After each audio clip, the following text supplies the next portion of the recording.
Today we will talk about algebraic expression.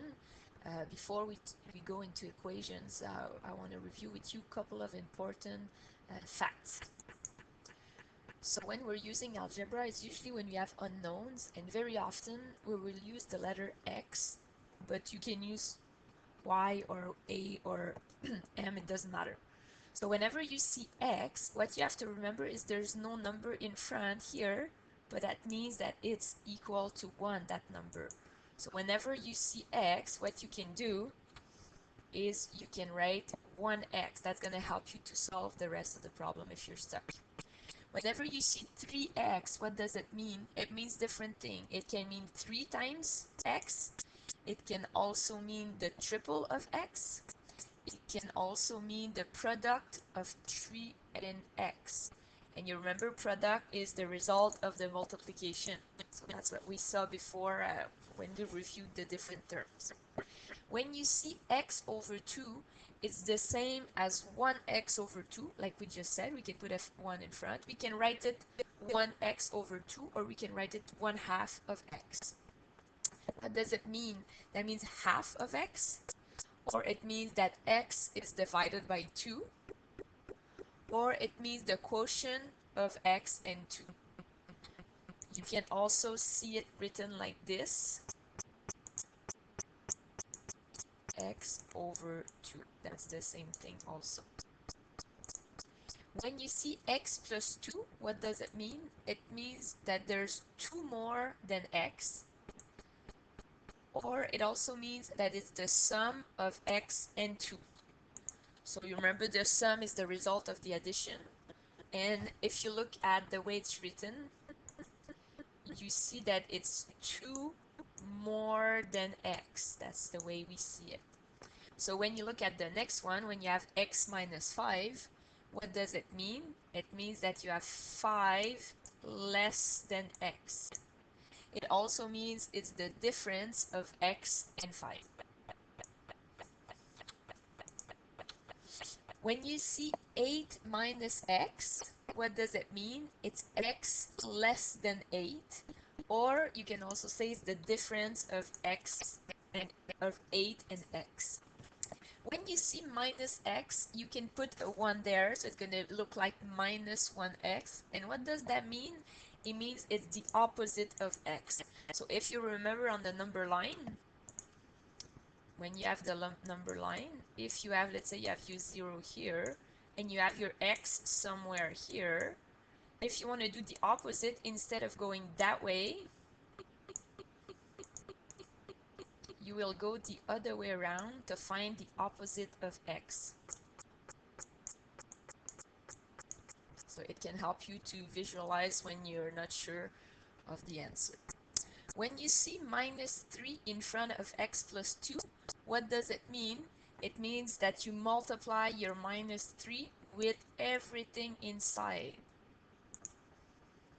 So it's going to look like minus 3x and then minus 6. If you have just a minus in front of the bracket, what does it mean? It's really like if you have a minus 1 in front of the bracket. So it's going to look like minus 1 times 5 minus x. And then you do the same thing. You have to distribute your minus 1 with everything inside your bracket. So it's going to look like minus 1 times x, times 5, and then minus 1 times minus x. Be careful, minus 1 times minus x, you will have to change the sign. So you would get minus 5 plus x. If you have 0x, you can also just write 0. And the other way around too. When you see 0, you can also write 0x. If you have 6x minus 6x, what do you have? You really have 0x. And what does it mean? It means 0. Write it like that. And the other thing too, when you see x, you can also write x over 1, because really the denominator is 1. So in the first line, I told you that x is the same as 1x, and you can also write it like this, or you could even write it like this, 1x over 1, if you need to simplify fractions. Now, if you remember proportions, when you did equivalent fractions, so if you have, let's say, 1/2 is the same as 2/4 if you multiply by 2 up and down. What does it mean if you do 1 times 4? So 1 times 4 has to be equal to 2 times 2. So that's going to be something that's going to help us when we solve different equations. So when you have it needs to be equal, so make sure that your fractions are equal. Then you can do a times d is equal to b times c. It's going to give you this expression. What does it mean? If you have, for example, to solve this, x minus 1 is equal to 3/4. What you can do, remember, x minus 1, we can put it equal to over 1. So it gives you this expression here. And from there, you can do x minus 1 times 4 is equal to 3 times 1. So x minus 1 times 4, make sure you keep your bracket, is equal to 1 times 3. Now from here, we're going to learn how to solve equations, but you already know that 4 needs to go with both numbers inside.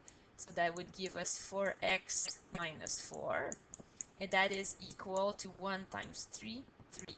Now, usually we want to find our x value, so we need to get rid of a minus 4. So what we're going to do, we have minus 4, we're going to do plus 4 to get rid of that. But if we do it on the left side, we have to do it on the right side. So you're allowed to do the same thing left and right. So now you have 4x is equal to 7. And to get rid of your 4, you need to divide by 4 on both sides. So you end up with your final answer, x is equal to 7/4. Is it okay to leave it like that, or we need to take our calculator and calculate? Usually this is fine, and usually this is more precise than writing the decimal.